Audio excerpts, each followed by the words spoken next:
Welcome to Middle East in Focus. Tonight, as the Muslim holy month begins, we focus on Ramadan. I'm your host, Judith Gabreil for KPFK Los Angeles. Stay with us for Ramadan Kareem. Bismillahirrahmanirrahim. Today is the first day of the Muslim holy fasting month of Ramadan, Ramadan al-Kareem, Ramadan the Generous. Around the globe, from the jungles of Malaysia to the deserts of Morocco, the world's nearly 1 billion Muslims will commemorate the month in which the Prophet Muhammad, and as his followers would say upon uttering his name, may peace be upon him, received the first revelations of what eventually came to be the Muslim holy book, the Quran. Throughout the month, from sunrise to sunset, Muslims abstain from all foods and liquids, including cigarettes and chewing gum. But Ramadan is more than going hungry or thirsty during the daytime and feasting at nightfall. It is a month of self-restraint, controlling one's appetite, as well as controlling one's temper, for instance. It is a month of reflection, a month of piety, of generosity, and of celebrating the Holy Quran, if possible, by reading the entire holy book from cover to cover.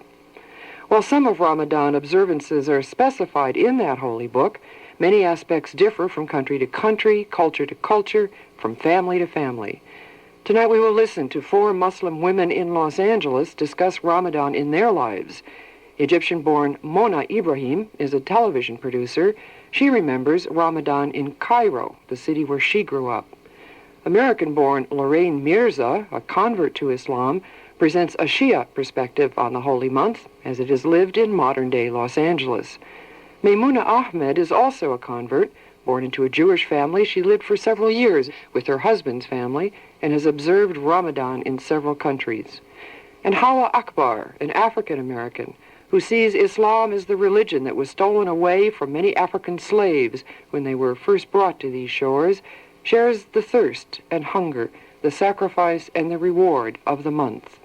Ramadan, as it is lived and described by Muslim women, how it is here on the west coast of the U.S., how it is in other countries and in other times, Palestine, Egypt, Pakistan. Ramadan is the 9th month of the Islamic lunar calendar. The actual determination of its beginning comes with the sighting of the new moon. Maimoona Ahmed describes the search for the crescent. In Islam, every month begins, since the calendar is a lunar calendar, every month begins by calculating, or actually visibly seeing, the new moon. If, for instance, if there's a cloud cover, you can calculate based upon when the last month began. However, ordinarily, it's the requirement that 2 adult Muslims should sight the moon.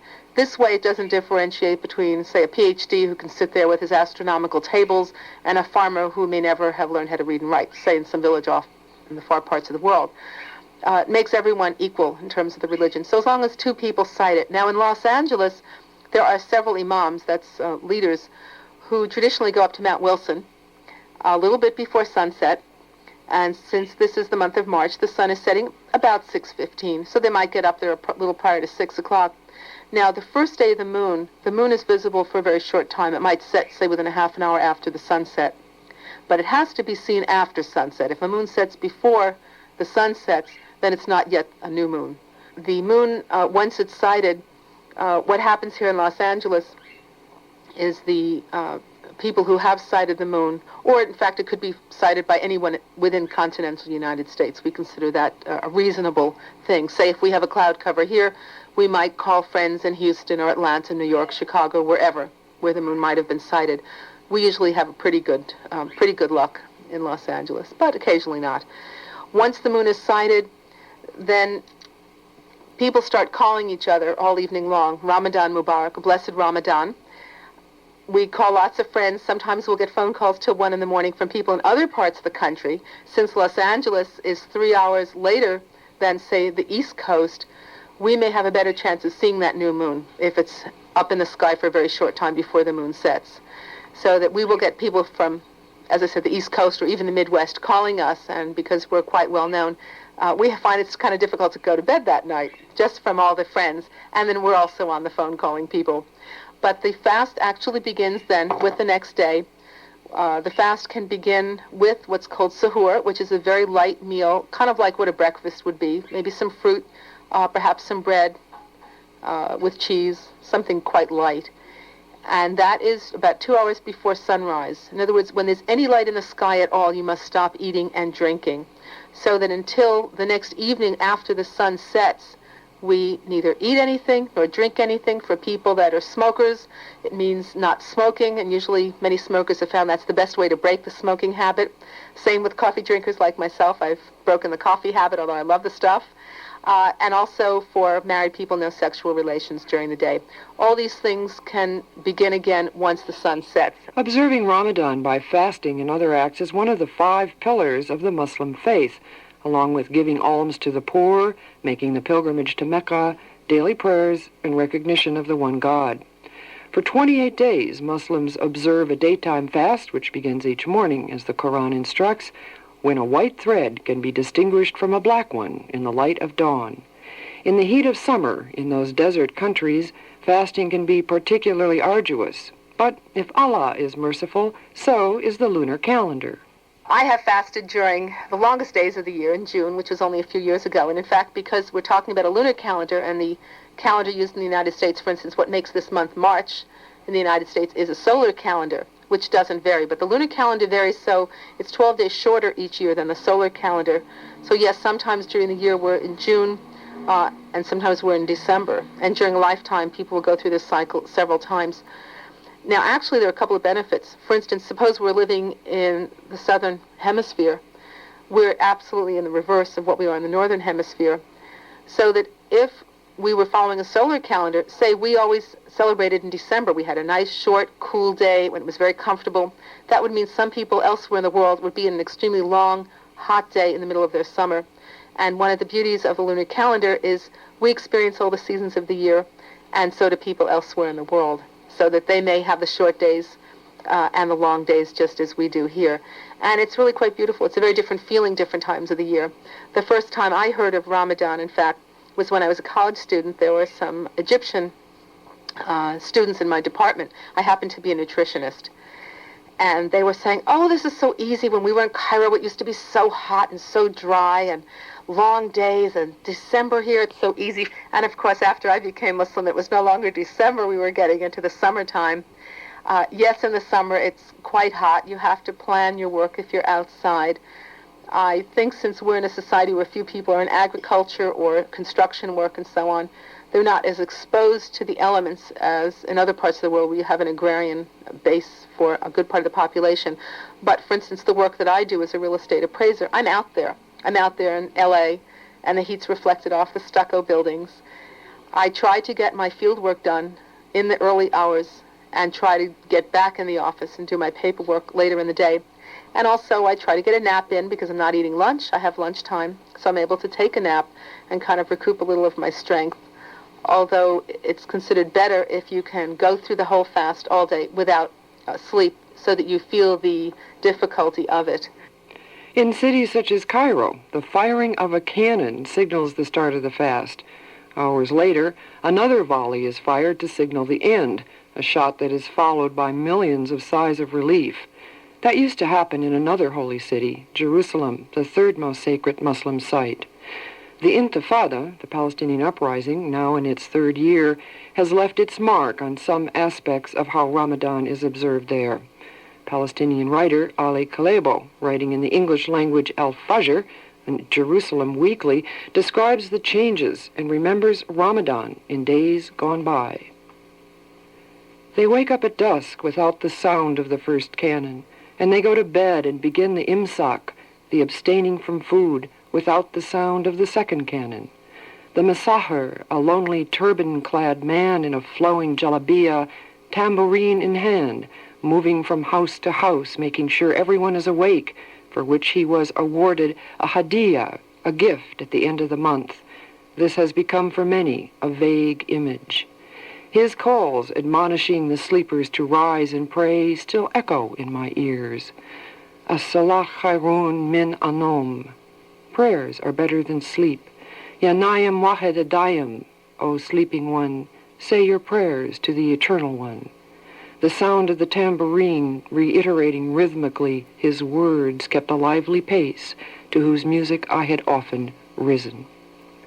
Egyptian-born Mona Ibrahim, remembering Ramadan in her childhood home in Cairo, misses that same kind of morning call. A guy from the community, usually a poor person, that would volunteer to wake up the whole neighborhood by knocking on a tabla at night, and to wake up people so they can have a snack before they start fasting in the morning, so at least they can carry on the fasting for the whole day.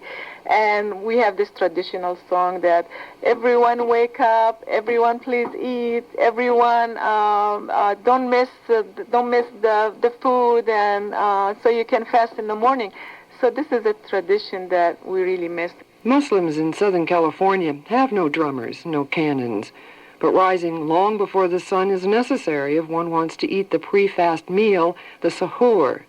Lorraine Mirza, a teacher and journalist and a convert to Islam, describes what goes on in her Los Angeles home long before the rest of the city is stirring. The woman in the family gets up approximately 2:30 to prepare simple foods prior to dawn, where the family will gather together, and normally we have a traditional kind of a very thin noodle that we make with milk, similar to shredded wheat. And sometimes some of the children want waffles and things like that, basically breakfast foods, maybe an egg or something else. By the time we sit together and we eat. And then there is time between the last time you are allowed to eat or drink, and during that time is spent reading the Quran until the time comes for morning prayer, which is prior to dawn. So there's usually a 1 or 2 hour difference from the time you've ceased eating. And that time, usually we read special, what we call du'as, and special prayers prior to the time of prayer. And then we usually like to pray as a family for the early dawn prayer, which we call Fajr prayer. I remember vividly the joy of waking up for sahur. My sister and I, barely 10 and 9 years old, would plead and beg Mother and Father not to let us sleep through it, but to wake us up for sahur, the last meal before the imsak, the beginning of the fasting. At home, we never had heavy food at sahur, although it's common in other households. Instead, and if Ramadan took place in the warm season, we simply had a cheese sandwich and a delicious pudding closely associated with Ramadan called marwadiyah. When Ramadan fell in winter, we would eat arshala, a mildly sweetened donut flavored with aniseed that we would dunk in warm milk and that Father used to bring to our beds since it was too cold to get out. We used to gleefully eat our sandwich, drink up our milk, all the time promising ourselves that we would fast the whole day. Mother allowed us to fast until Dirajat as-Sakra, meaning to the step of the dome of the rock, meaning until noon. In fact, we would be given breakfast by 10 a.m. She couldn't bear to see us without food longer than that. I started fasting at 5 years old, and you don't have to fast the whole month, but it's at least the beginning. So my parents were rewarding me for fasting more days. So if I can fast 2 more days during the week, I will be rewarding with something else. So I always look forward to having or to fast more days than just like 1 or 2 days during the weekend, so I can be home with them. And then later on, by 7 years old, I was ready to fast the whole month, and I did fast it the whole month. I am a mother of 5 children, a grandmother of 1, and all my children willingly started fasting at around age 6, and one of them started at 5. Now, the compulsory age in Islam for females is 9, and for males is either puberty or 15. However, my children always felt such a joy and such an importance of the fast that they always fasted, and God in His mercy gives so much blessings to parents whose children fast who are not of age. And actually that blessing, much of it goes to the parents. And we start by being very quiet during the day, and then the festivity and everything starts at night. And Ramadan to me is a happy time, is a family time. Kids are happy. Parents usually guide kids and tell them more about Islam and the religion. And usually the kids are very attentive at this time and point because everyone around is practicing Ramadan and what you need to do in Ramadan. Of course, fasting is a big part of Ramadan, but it's not just fasting from food and drink. It's fasting from doing any bad things. It's fasting from hurting anyone. So it's got more than just fasting from food and drinks. And like I said, it's really important part of Ramadan. So we can also feel how other people get to feel when they don't have but one meal a day. 1,380 years ago, a merchant named Muhammad was meditating in a cave near Mecca in what is now Saudi Arabia. He was interrupted by the clanging of bells, and he heard the voice of the angel Gabriel, exhorting him to recite. He rushed home to his wife, Khadija, thinking he was going mad. The bells and the voice followed him. It was the first revelation of what would later be recorded in the Quran, the words of Allah, communicated to Muhammad in the cave through the angel Gabriel. Muhammad himself could neither read nor write, and the recitations he continued to receive were written down by his first followers. The Quran is not only the basis for one of the world's largest religions, but it is revered as the definitive repository of the classical Arabic language at its peak of beauty, both in form and content. Throughout the month of Ramadan, the entire Quran is read from cover to cover. And what did the Prophet Muhammad have to say about fasting? Maimoona Ahmed reads pertinent sections from the Hadith, or the sayings of the Prophet, recorded by those who actually heard them and wrote them down. Fasting is an armor with which one protects oneself. The person who fasts should not speak lies or curse another. The odor of the mouth of one fasting is sweeter to Allah than the odor of musk. And corollary to that, the Messenger of Allah, may peace and blessings of Allah be on him, has said, "He who does not give up uttering lies and acting according to them, Allah has no need for his giving up food and drink." The point is, it's not important just to give up food and drink. This is something that you do for yourself, and very often people feel very good when they fast, and all religions, in fact, encourage their believers to fast.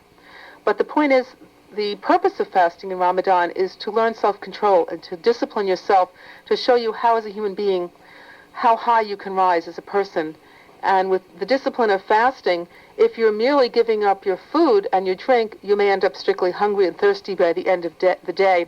But the point is to bring yourself even to a higher level of consciousness and to control yourself even in terms of what you say, not just what goes in your mouth, but what comes out of it.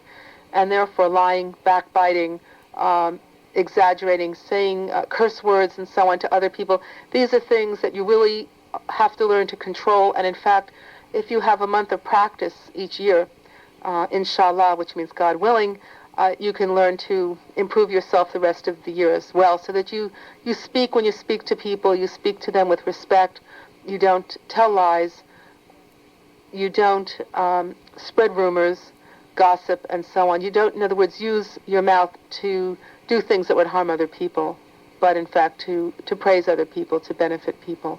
And this is the idea behind both of these sayings. And sometimes people might forget and eat or drink something during the day. So this is another saying of Prophet Muhammad. He said, when one forgets and eats or drinks, he should complete his fast, for Allah made him eat and drink. Namely that not to make such a big deal of feeling, oh, what a terrible thing I did. I broke my fast. I'm a terrible person and so on. But in fact that after all, the food and the drink is from God, and perhaps He even wanted the person to take some food or drink, and therefore you should complete your fast, praise God, thank Him for the food and the drink, but that know that these are things from Him in the first place. And one other one to just show the relationship between us as individuals and other people. It's Prophet Muhammad also said, the food of one is sufficient for two, the food of two is sufficient for four, and the food of four is sufficient for eight. And I think here is the very basic concern that we should have for other people, that whatever we have, even if someone comes to the door unexpectedly, Ramadan or any time of the year, that we should be prepared to share what we have. And even people that don't have a lot of wealth can be very generous, because whatever food you have, if you're seeing someone who has no food, certainly you can take some of what you have and give it. I think those of us in America are not used to street people, but I've traveled in Central and South America. I've traveled in India, and I've seen people far more generous than the average American, in the sense that ordinary people, in other words, not someone driving a fancy car, but just walking along the street, will be approached by a beggar or someone whose hand is out, and people will just drop coins in their in the hands of the person asking. They don't do it with some sense of arrogance, or with a sense of shame, but with just a sense of, here's someone who needs something. And there's a lot more feeling of community. And corollary to that, when I was in India, where my husband is from, we used to have many beggars actually come to my husband's house every day, and people were usually given some food. In fact, you never have leftovers. You don't have refrigeration if you're outside the big cities, for one thing. But when someone comes to the house, you give them some food. And my husband was telling me that as a child, he remembers his father was so generous that sometimes he might not have eaten during the day because the family did not have much money at the time. And if a beggar came at dinner time, he would take his own food and give it to the person who had nothing. And this is basically the kind of human being that Islam hopes to develop, that we have a sensitivity to others. So that's why the food of one is sufficient for two. Fasting is more than abstaining from food and drink. It is a time of very deep prayers and very deep going into the Holy Quran. For example, there is a tradition in Ramadan that you spend as much time reading from the Holy Quran while you are fasting. Fasting also, besides its physical and psychological benefits, also gives you a sense of humility and gratefulness of food and drink and the things that God has put on earth for us. Ramadan is a month where we have to suffer to know how other people feel. And maybe being thirsty or hungry more than usual, we will be rewarded more by doing that. Yeah, and I don't think it's the hunger as much as the thirst. I mean, people are thirsty, and so people tend to stay home for a longer time, especially when the sun starts being in the middle of the sky, like they said, when it's really hot. 3 o'clock in the afternoon, you're in the thick of it, actually. The mornings have been basically easy. You're still elated that, you're still fasting. At about 3, the day starts to get very, very long, and you're looking at the clock.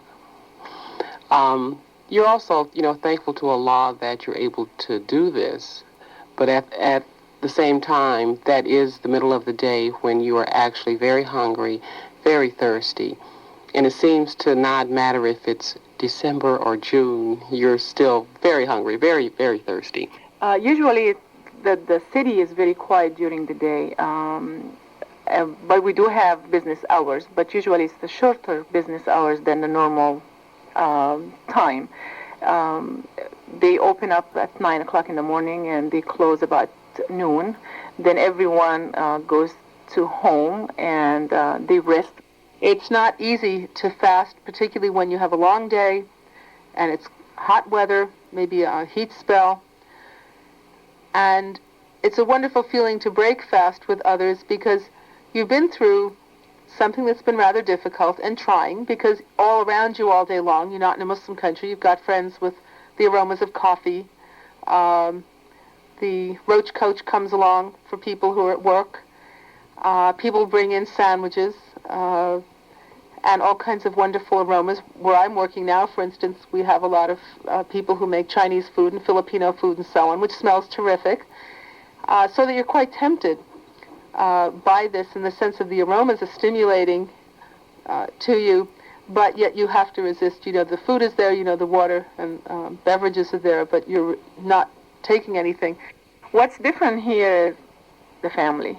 I mean, we don't have enough family to get together and do the same things that we used to do before. And also, your next door neighbor is not fasting, or the people that you go to work with are not fasting. So they stand there drinking their coffee and having their snacks or lunch, and you're there by yourself. So you don't get that support that we used to get at home.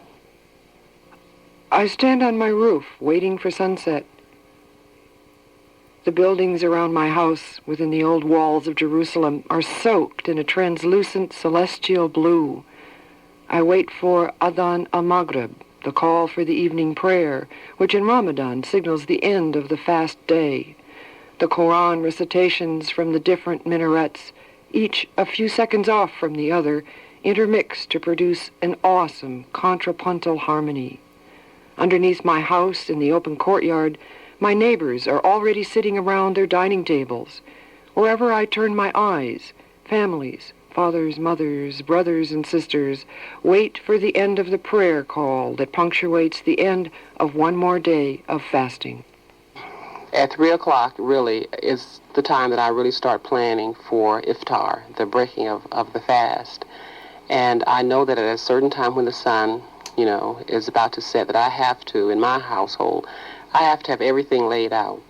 I tend to want to give the children what they want, as long as it's nutritious.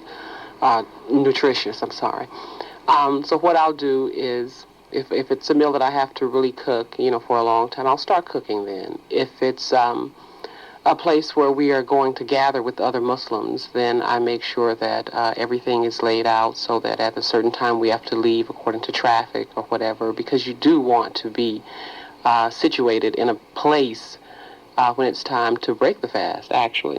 What I always have tried to do in my household is try, and because it's that time of day, is try to bring everything down, settle everything down, because children are getting out of school. A little later, your husband may be coming home from work, or you may be coming in.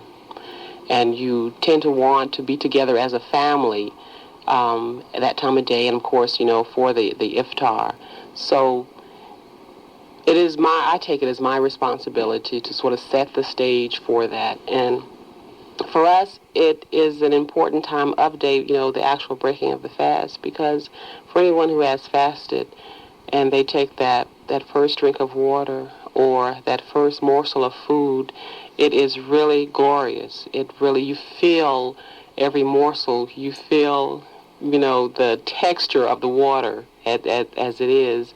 And it brings you, we would like to think it brings you closer to Allah. You are indeed, appreciative of His mercy, in providing water and food, for us. And we break fast in the tradition of Prophet Muhammad, may God's peace and blessings be upon him. Break fast with some dates, which are very nutritious, high sugar content, so you get your blood sugar back up again. But with something very light, possibly just some fruit juices as well. And then we have the evening prayer, the sunset prayer, followed by dinner. And we usually break the fast after we pray. In the Sunni school of thought, there's a little difference in how it's done. Normally, at the time of prayer, they break their fast right away. We wait an additional 12 minutes and say the evening prayer first. The first thing is we thank God for letting us fast and ask God to forgive us for our sins and to bless our fast. Then when we break the fast in our family and with friends, we usually have some dates. We have some punch or some other kind of juice. Usually fresh fruit. I think one of the things now that we're in the month of March, starting the fast, is that we really miss all the summer fruits that we had. During those long days, we had plums and peaches and watermelon and lots of luscious summertime fruits, which now, unfortunately, is not available. Yes, sometimes, of course, we also have just some simple water to drink. But the breaking of the fast is rather brief, and then we quickly assemble for the evening prayer and then get together and share the meal. The mosques usually open 24 hours, and people are there all the time. And also, you will see like a Christmas decoration on the mosque where you have lights, and it's all lighted during day and night. So it's a time of festivities. It is a custom, although it's not a requirement in Islam. Many Muslims do gather after the evening meal at a mosque that's not too far from home. I'd like to use the word masjid because the word mosque is a French word. The word masjid means the place where you bow down before God. And I think we should make that a part of the American vocabulary. The purpose of these prayers is really twofold. One, on the spiritual level, the entire Quran is recited during the course of the 30 days, each evening. The other thing is, when the Quran is recited, it's recited as part of prayers, and since in Islam prayer is not just reciting the words, but also physical actions of the body, namely bowing and prostrating to the ground, some people say actually it's very good as far as aiding your digestion, keeping you from feeling kind of sleepy, because when you suddenly eat after a day of, eat and drink after a day abstaining from all forms of liquid, even water, and abstain from eating, suddenly all this food late at night when you're tired can make you feel drowsy. So this helps keep you awake, and there's also blessing always in gathering together with other Muslims. After the time of when they break fasting, then you will find all the homes are well lighted, and most time it's not only the family, the small family. Usually it's relatives and neighbors are gathering together to have the breakfast or to break the fast together. You're listening to Middle East in Focus here on KPFK Los Angeles 90.7 FM, listener-sponsored radio for Southern California. I'm your host, Judith Gabreil, and now back to our special program on the Muslim holy month of Ramadan, which begins today. People love to get together, and one of the things that we do, because we do things the American way, is potluck. So everyone gets together and plans in the morning who would bring what dish. And it would be at one person's home one evening and another person's home another evening. And I remember a few years ago when we were quite new to our area, some friends came over about half an hour before the fast was over. And usually people gather maybe half an hour to an hour ahead of the sunset. Particularly this was in the summertime, and the sun was setting 8:30, so they'd show up about 7:30 with some food, and we had our food. Well, one evening, this family showed up, and then when it was time to break the fast, we broke the fast, and then we said our evening prayers together, and then the doorbell rang. And another family suddenly appeared at the door, father, mother, and 3 children, and they brought all their food in with them, too. It wasn't like a party, but it was like a family gathering, and we do have special kinds of food that we usually eat in Ramadan, and we start with like apricot juice, we call it amaridin. Then we have maybe some kind of soup, just gonna ease the food coming down after a long day of fasting. Then the sweets are probably the ones that people would go for, because we have like 4 or 5 different kinds of sweets that we usually bake and have them available during the month of Ramadan. And the more food, the merrier. Ramadan Kareem.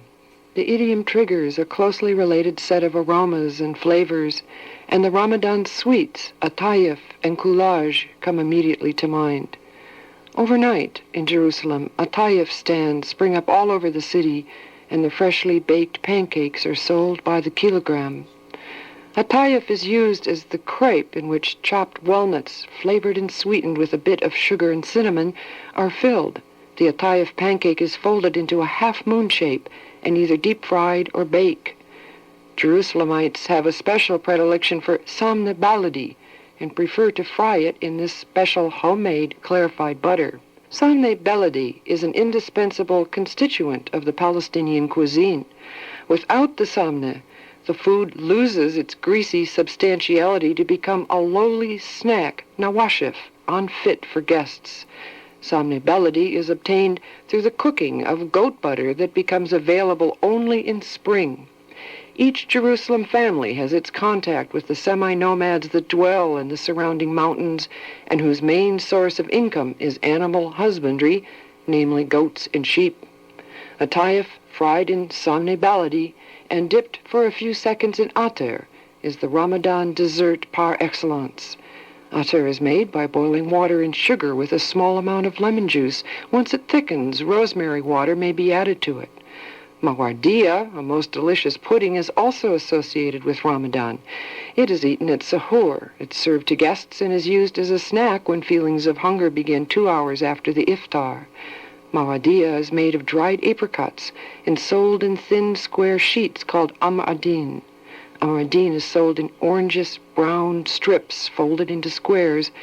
Before cooking the amardin, the strips are shredded into tiny morsels and soaked for a few hours in warm water. The liquid is then passed through a sieve and boiled with cornstarch and sugar to taste until it thickens. After sunset, the festivities begin in cities like Cairo, where life is turned topsy-turvy, with people staying up late at night to feast and socialize, then trying to grab a few short hours of sleep before rising again for the pre-fast meal. In more conservative countries, such as Saudi Arabia, such festivities are considerably more subdued, and even in the U.S., there is discussion on just how much feasting one should indulge in. But the fast itself is the same everywhere. The only persons who do not have to fast are pregnant or nursing mothers, those who are traveling or ill, and if possible, they will pledge to make up the fast some other time during the year. Those who are excused from the fast, by the way, say they don't feel they're getting away with something. One woman, excused for medical reasons, says she feels incredibly sad about not being able to fast this year. Like children everywhere, the holiday of Ramadan leaves an indelible imprint on Muslims around the world. Each time this special occasion rolls around, the phantoms of Ramadan past rise up and blend with the contemporary mode. Mona Ibrahim remembers Ramadan in Cairo. I remember when we were very young, we used to have like little lanterns, a small, like a lamp that we used to put a candle in it. And we go out after we eat our dinner or breakfast. We go out and play with the little kids in the street. Now it was batteries. So technology took over, I think. Ali Klebo remembers Ramadan in Jerusalem. I remember the dark garden, the 5 or 6 hawaya, the singing children, a lantern in the hand of their leader, and the star-studded night with the silvery tinge of the crescent of Ramadan in its various stages hanging overhead. Open the sack and give us our sweet rewards, 2 plates of baklawa that we have earned. Give us, the days of stinginess are over. But I wake up from my daydream to the chanting voices of the children below. Bil roh, bil dam, niftik ya shahid. With our soul and blood we would die so that you may live, O martyr. I wake up to reality. Time changes and rearranges. Most signs of festivities associated with Ramadan have disappeared. The souk would be lit late into the night. The cafes would be filled with people. My father, many decades before I was born, used to listen to epic poems in these cafes. Throngs of people moved in the streets, for Ramadan is the most socially active time in the Palestinian social calendar. Now the streets are deserted. No signs of festivity are on public display. From the not-so-distant neighbors, the sound of the Quran arrives to our house, a sign of death and mourning. Within the past 10 days, 2 neighbors have lost their children. As a matter of fact, tonight we will begin our daily course of Ramadan visits with Ahd al-Khadr, a visit of consolation to the parents of the Shaheed, the martyr, next door. There is a lot of visiting back and forth among Muslim families. In fact, it's considered you get more reward if you invite people to your home to break fast. And many people also want to invite those in need, namely poor people that don't have the resources necessarily to have the kind of food that you might have. Feeding the poor is part of Ramadan, and it's an important part of Ramadan. We all can feel how the poor feel if they only have 1 meal a day. And usually people are in a giving mood during this month. each family will have at least 2 or 3 families on the side that they will support and help and give them food. You don't have to tell who are they, but they usually give them food or money to buy food during that month. Jerusalemites, following the iftar, visit the Dome of the Rock complex for a special Ramadan prayer called Taraweeh. Instead of the usual 2 or 4 genuflections and prostrations, in Ramadan their number multiplies to become 8, 12, or 20. Between the reading of the whole Quran, the long afternoons in Al-Haram al-Sharif, and the evening prayers and the suhoor prayers, the relationship with the Almighty modulates to heighten the consciousness of the other and deepens the sense of religious feeling. Ramadan is a state of mind, an altered state of consciousness. Ramadan Kareem, Ramadan is generous. Ramadan Kareem is a salutation with which people greet each other. The answer is Allahu Akram, God is more generous. The idioms assume the function of a suffix in language. They indicate, set apart, and qualify the particular moment as special and unique. There is one particularly special night during the month of Ramadan. Laylat al-Qadr, the night of power, is one of the last 10 days of the month. In the Quran, this night is said to be equal to 1,000 months, and the prayers of sincere Muslims are more likely to be answered on that night than on any other. Ramadan, this was when the Holy Quran and the first revelation was revealed to our Prophet, may peace be upon him.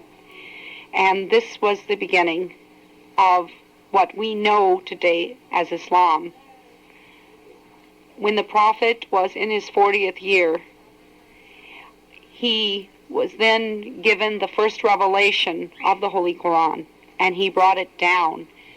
There are questions of which particular day in Ramadan that it happened. However, we know it to be between the 19th and the 27th day of Ramadan. The Sunnis follow the date of the 27th as the day. The Shias follow the day that they think that was the greatest chance that is the 23rd.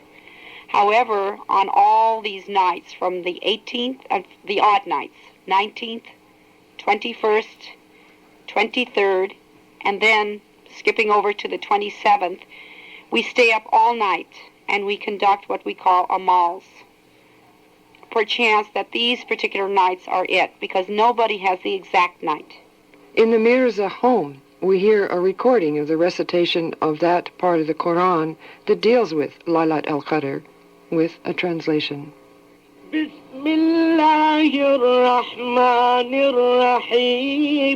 the name of Allah, the Beneficent, the Merciful.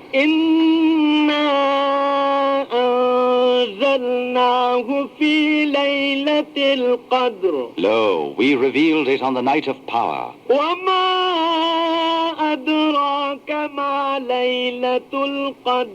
Ah, what will convey unto thee what the night of power is? The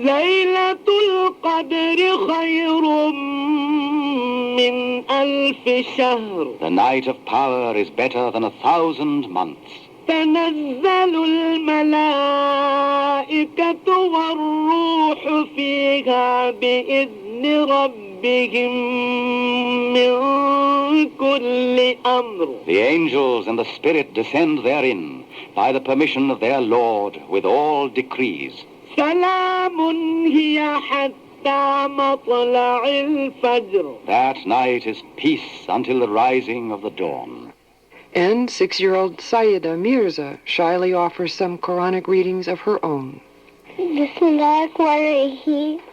Latina kulkosa wasalli rabbika walhar ila shaniyaka walabtar. Bismillahirrahmanirrahim. Qul la ahad Allahu samad lam yalid walam yulad walam yakul lahu kufuwan ahad. Ramadan. There is no other time of year when the heavens are so keenly watched, first for the sighting of the crescent marking the beginning of the month, throughout the month for the daily rising and setting of the sun, and finally for the sighting of the next new moon, which will signal the completion of the fasting month and the beginning of a special festival day, Eid al-Fitr. Ramadan will go anywhere between 29, and 30 days, depending on, again, the sighting of the new moon, which it says in the Holy Quran to sight the moon with your eyes. So therefore, prior to Eid, again, there is an attempt to sight the moon to see whether the Eid day, which is the happy day, one of the happiest Islamic dates,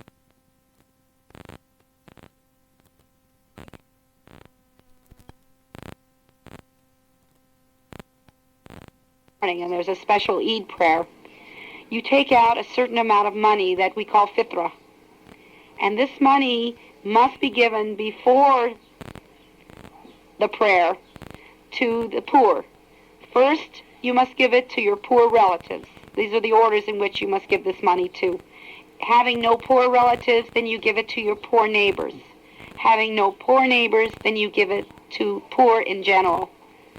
And so it is not only a day, and this fitra also would include giving new clothes or anything that would make that day joyous for them. And you want to give it before the prayer so that the people who are poor can celebrate Eid with great joy. We do send greeting cards, and we receive greeting cards from friends wishing each other an Eid Mubarak. Eid is the celebration after we complete Ramadan.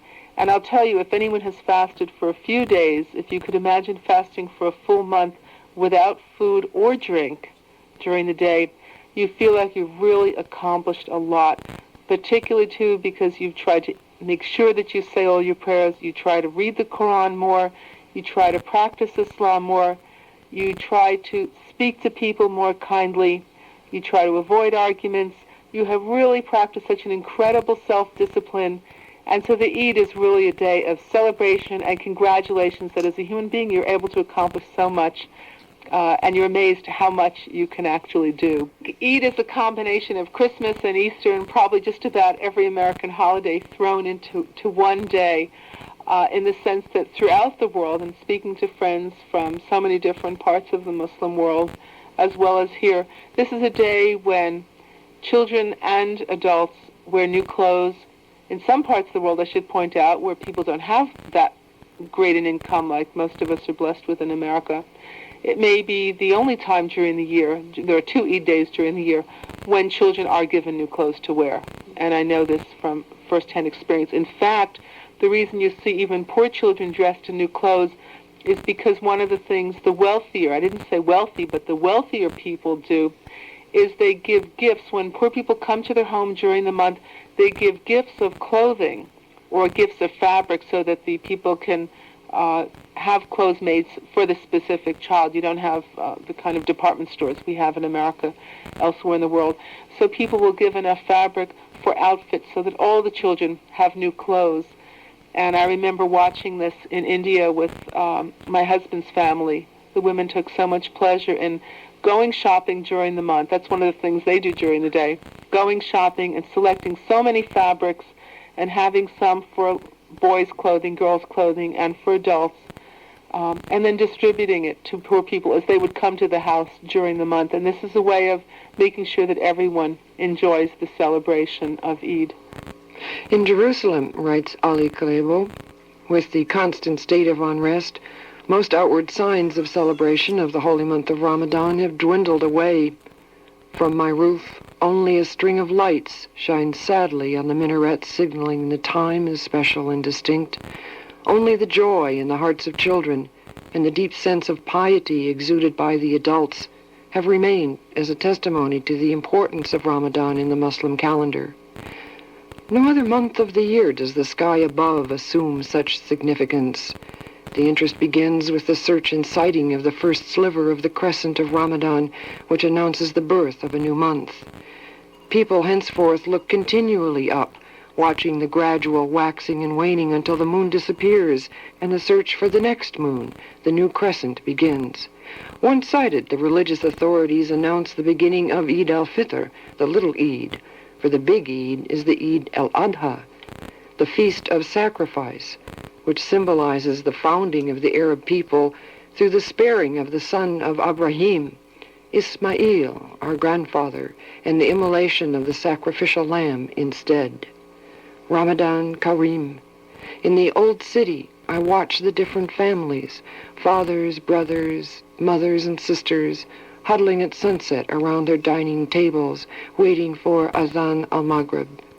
The Jerusalemites no longer break their fast to the sound of the cannon, but the Azan comes to every house. Here in Los Angeles, Muslims rely on telephone trees and timetables to mark the beginning and end of their observances, but it's felt no less, and as we have heard from 4 Muslim women now beginning their month of fasting. Mona Ibrahim was born a Muslim. The other 3 women are converts. As I sat with them on the floor around a table in the Mirza home, they spoke about Islam, the fastest growing religion in America, with about 1/3 of its adherents as converts. Like Maimoona Ahmed, who, when asked how she identifies herself, had this answer. A Muslim woman, a mother, a real estate appraiser, someone also who talks to people about Islam, and someone who loves studying history and philosophy and ideas. I was raised Jewish and was quite religious, in fact, and never imagined myself ever in my life becoming Muslim. Although I felt as a kid that somehow if I married anyone other than someone Jewish, I could only marry a Muslim. But when I met my husband, it was a good 8 years after we got married before I became Muslim. I was not interested in God. I was not interested in religion. I had big doubts whether God existed, in fact, when I was first married. And it was a gradual situation, I think. What first attracted me was that I found that people had similar political leanings as Muslims. And that attracted me, and then I started paying attention to the views that Muslims had on different political issues, starting with Vietnam, which in those days was a key thing.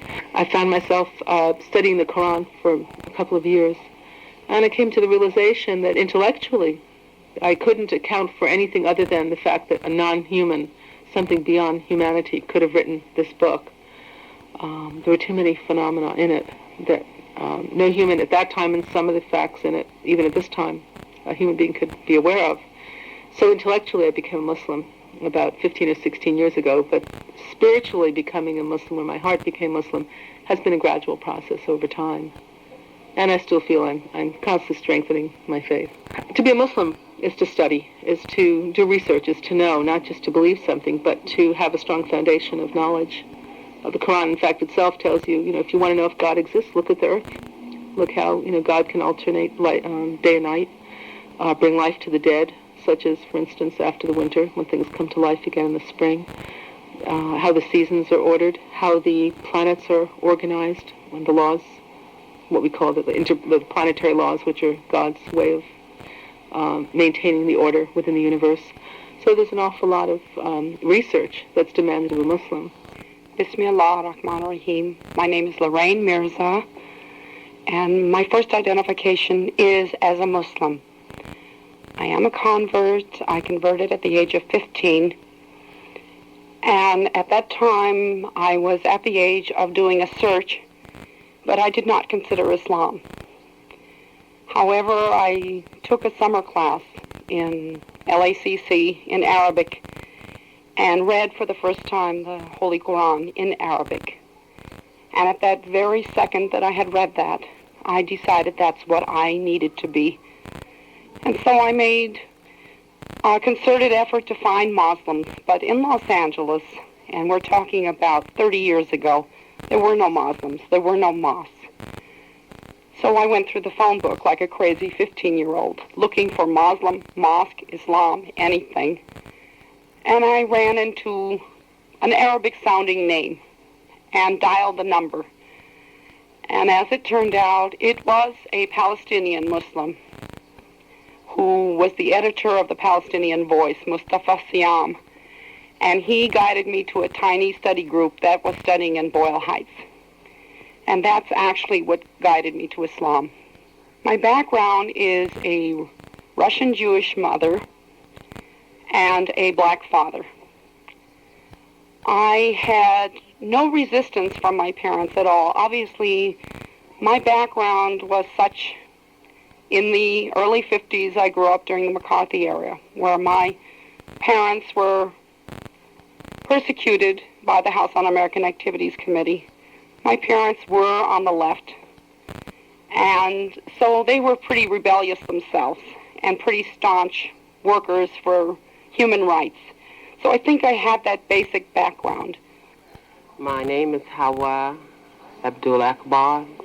I am African American, and I say that because my descendants were African and American Indian. I have been Muslim now for about 8 years. I am a convert, and I say convert with reservation because I do believe that as an African, my ancestry does lead back to Islam. I firmly believe this. I believe that this was something that was taken away from us, and that it was Allah's will, and indeed a miracle, that in 1982 I accepted Islam, and I accepted it because it seemed natural to me. It did not seem something that was foreign. It did not seem as if it was anything other than something that was me all along. When I heard the adhan for the first time, it was something that I had heard before, the call to prayer. It was like my people calling me. And when I heard it, it went straight to my heart, and I really said, this is it, this is the truth, this is me, this is for me. It always, has been me. Outside her home, Hawa Akbar is covered from head to toe in Islamic garb. She describes and explains her veils. I wear a hijab, which is a head covering that covers my hair, my neck, and my shoulders and chest area. I wear an overgarment, which I call a habaya, which covers my body. I wear a veil, which covers my face with the exception of my eyes. And for me, it is simply the way I dress. Maimoona Ahmed does not cover her head, except when she prays and in the masjid. Covering in public, she says, stirs up discomfort in a society that is still ignorant of Islam and too often reacts in a hostile way born of curiosity, fear, and xenophobia. And because the media has created an image of Muslims as something frightening, I have noticed that when I do walk on the street with my head covered, I get frightened looks in people's faces as if suddenly they don't quite know what to do. They're afraid maybe I'll snap at them. Or even at the supermarket or in front of the bank teller, I get comments that suggest that there's a lot of nervousness. Lorraine Mirza also dresses in Islamic style, but since only women were present during our conversation, she'd taken off her scarf and was wearing Pakistani-style slacks and tunic. But in public, she covers her head and wears a full-length garment, a way of dressing that she brought into the classroom when she was a teacher with the LA Unified School District. And she said once the children's initial curiosity was satisfied, they too accepted it as she did. It was just the natural, everyday way she looked. But for many Muslims in the U.S., the practice of their religion is often curtailed, even in prisons. Lorraine is the head of the Los Angeles-based Islamic Writers Union. I receive word from the prisons, of which there are many, many Muslims incarcerated in this country. Many of them find their Islam in the prisons and become some of the best model citizens you can imagine once they are released. This Ramadan, I received a special appeal because in some of the prisons, they are not being allowed to fast this Ramadan. There happens to be a particular prisoner in right now who I consider a political prisoner in Valencia. Now, with Ramadan coming up, he has given a special appeal to ask that they be allowed food after sundown, which they are not accommodating. In fact, they have refused to give them food at any time except when it is normally served. When he made this request, he was told they will not allow him to fast and that he will not be allowed to bring food in his cell so that he can eat a little bit before sunup in the morning, or that he cannot get food at any time other than the usual 5:30 meal times. I have taken this case to the American Arab Anti-Discrimination Committee, And thankfully they have agreed to represent Mr. Harajali, who is this inmate in Valencia, and any other Muslim prisoners who ask help. We will represent them in this issue to give them the right to practice their religion. Another issue is that they have not allowed some of the inmates in this particular prison, there are about 30 from what I gather, to read Qurans in their cells. And so they have actually confiscated religious books from them, and yet they have weekly visits of chaplains from the Christian religion, and they are allowed to bring their Bibles and read them at any time. So these issues we are dealing with this year, and hopefully, inshallah, if God wills, we will try to see to it that they can observe Ramadan with the same freedom that we do. No soft scented bread, no cool sweet drop shall pass these lips today. And well I know the waiting feast, as well as I know hunger. I taste the fruits within my soul, sweet nectar of the blessing. I quench my thirst. My cup is filled with God's refreshing presence. Ramadan Kareem. Bismillahirrahmanirrahim. إنا أنزلناه في ليلة القدر وما أدراك ما ليلة القدر ليلة القدر خير من 1000 شهر تنزل الملائكة والروح فيها بإذن ربهم من كل أمر سلام هي حتى مطلع الفجر. And that's another edition of Middle East in Focus. Thanks to Jeff Mayers for our in-studio engineering and Doran Behrens, board operator. Middle East in Focus is broadcast the second and fourth Tuesday of each month at 7:30 p.m. right here on KPFK, Los Angeles, 90.7 FM. Join us again April 10th. This is Judith Gabreil. Assalamu alaikum.